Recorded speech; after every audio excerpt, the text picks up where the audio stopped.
Isi macam-macam larutan. Yang pertama ada larutan yang berisi air putih, larutan gula, larutan garam, dan juga minyak goreng. Dan masing-masing larutan nanti saya akan campurkan dengan sel darah manusia. Ini adalah darah manusia yang sudah ambil menggunakan jarum suntik. Nah, lalu saya akan teteskan pertama kali pada larutan yang pertama, yaitu air putih. Kalau kita perhatikan di sini darah dengan air putih langsung akan larut. Bahkan ini saya siapkan ada batang pengaduk, saya akan aduk sampai dengan merata, dan di bagian batang pengaduknya pun juga tampak bersih, tidak ada darah yang menempel. Ini artinya darah dengan air dia akan terlarut sempurna. Lalu bagaimana dengan larutan gula? Saya akan teteskan darah pada larutan gula. Kalau kita bandingkan dengan air putih tadi, pada larutan gula ini sel darahnya tidak akan larut ke bawah, justru dia akan mengendap di bagian atas.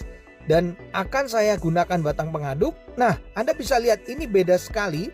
Sel darahnya justru menempel pada batang pengaduk. Ini kenapa? Karena gula itu bersifat perlengketan. Berbeda dengan air putih tadi, batang pengaduknya bersih. Makanya orang kalau kena diabetes, terjadi perlengketan pada darahnya, mengalami rasa haus, kemudian sering buang air kecil, dan akhirnya suka ngemil. Nah, bagaimana dengan orang yang hipertensi? Ini adalah larutan garam. Ini darahnya saya akan teteskan pada larutan garam. Lalu saya akan juga sama masukkan batang pengaduk.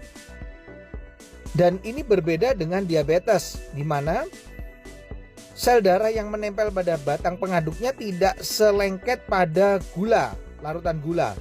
Tapi yang membedakan pada orang darah tinggi atau hipertensi yang terlalu sering makan asin-asin, ini kelihatan sel darah merahnya akan terurai, dia akan rusak, dia akan pecah. Makanya orang darah tinggi bisa mengalami pecah pembuluh darah. Yang terakhir saya akan teteskan darah ini di dalam minyak goreng.